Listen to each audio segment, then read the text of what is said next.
We all have bad habits that deep down we know we shouldn't keep. And we want to quit them, but somehow we just can't seem to do it.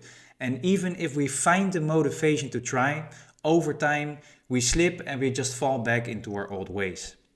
My name is Tobias Philip, and in this video I'll share what has helped me and still helps me to quit bad habits for good and make those changes last. So, breaking bad habits to make a lasting change. First of all, to do this, we need to understand what bad habits are and where they come from.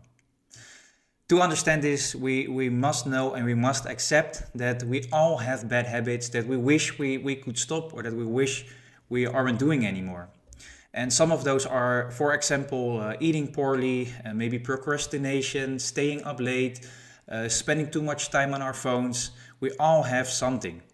And these habits are what leaves us feeling regretful and are what holding us back in the long term. So over time, they will all lead to negative consequences. They all have, in some way, shape or form, something that doesn't benefit us. And by quitting for good, this can lead us to make significant improvements in our lives. So that has, in my opinion, be a good reason to try to make a change. And the challenge to do that is by resisting the strong urge in the moment we want to engage in that habit. That is, again, in my opinion, the biggest challenge to break those bad habits. But to do that, there are absolutely ways to build more strength, to resist that urge, and to make lasting changes. That's what I will be discussing in this video again. So, how or why do those bad habits form? Bad habits often are just giving us a quick pleasure but have a long-term negative impact. So most of them are giving us a good feeling or a good taste, which makes us crave them in that moment. And in some way, it is kind of an addiction that gives us that immediate gratification they provide, and that's why we want them again and again and again. But our bodies, our mind remembers that good feeling, which makes us willing to accept the consequences in that moment. So we know that we shouldn't do it, we know that it will give us a bad feeling, but in the good feeling it gives us for that very short period of time, that is what makes us accept those consequences in that moment. And that's why it's absolutely largely only about our mindset and the way that our brain is wired. That's why we do have those bad habits and why it's so difficult to break them.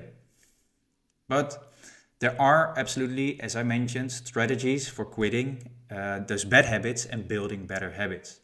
But to do this, we first must understand or must have the right perspective, and that is that quitting those isn't immediate. It takes time. So we must understand that long-standing habits do take time to break. So it's habits we do maybe for years, and we have for years and years, and we do them every day. We cannot expect them to just change in one day.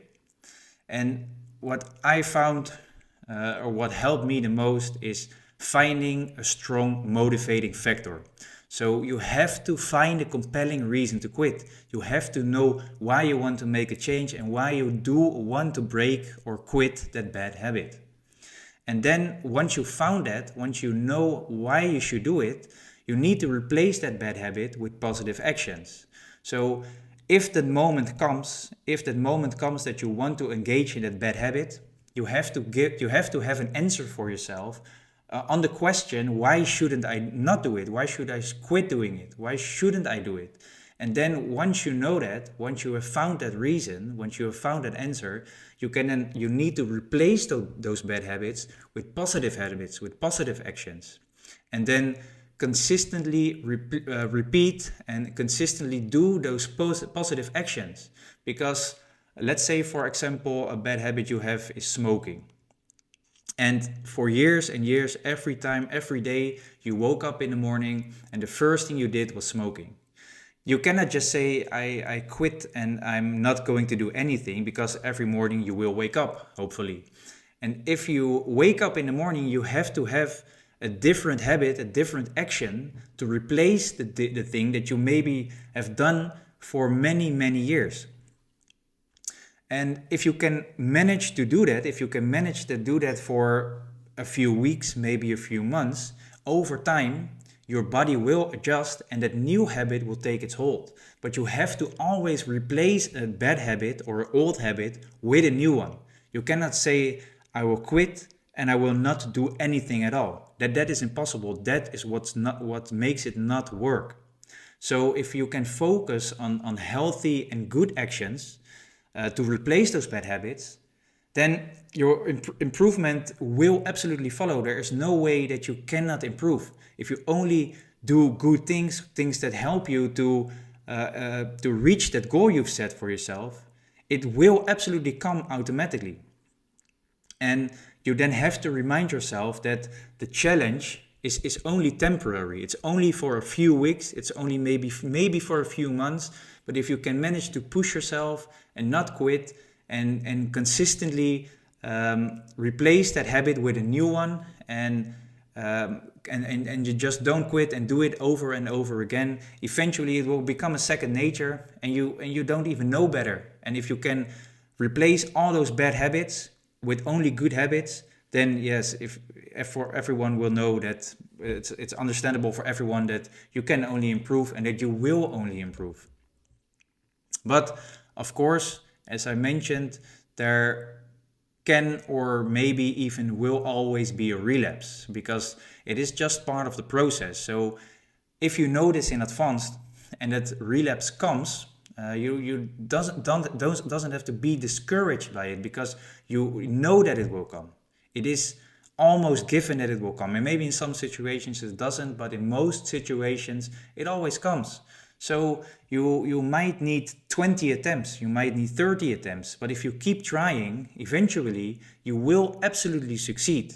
And this is for everyone. Everyone can do this, no matter how hard the challenge is, no matter how hard it seems to be. If you just can do it again and again and keep trying and don't give up, it will absolutely come. And it may seem very easy the way I say it now, but if you can remind yourself that this is the only thing you have to do, then I can guarantee you again, everyone can do this. So the conclusion, in short, is that if you want to make a change, only you can make it happen. No one else can quit it for you. I cannot quit your bad habits for you. If you want to make a change, if you want to quit it, you have to do it. And by focusing on moving forward and not looking back, it is the way it is. And we can only change what comes. We cannot change what has happened already. So we only try to look forward. We only try to look to the future and don't let the past hold us back. And if we can find a strong reason to quit, strong motivation to quit, and we just stick with it, and we replace those bad habits with healthier alternatives, so with healthier habits, with better habits, which help us to achieve the goal we've set for ourselves, and we stay strong, we be committed, and we don't let setbacks stop us, then there is no other conclusion for me than it will just happen. If you can manage to do those things, that's all you have to do. And I understand that this may seem easier said than done, but you actually have to only do it once. Because if you have done it once, you have now proven to yourself that you can do it. So if you have more than one bad habit, or there come new bad habits, you can replace all those bad habits with new, good and healthier habits that improve your life and help you achieve the goals you've set for yourself. Because the only thing you then have to do is repeat the same process, repeat the same steps, and then it's absolutely possible to again change those bad habits. So I hope that you've gained something from this video. If you have any additions, any comments or any questions, feel free to send me a message, and thank you very much for listening.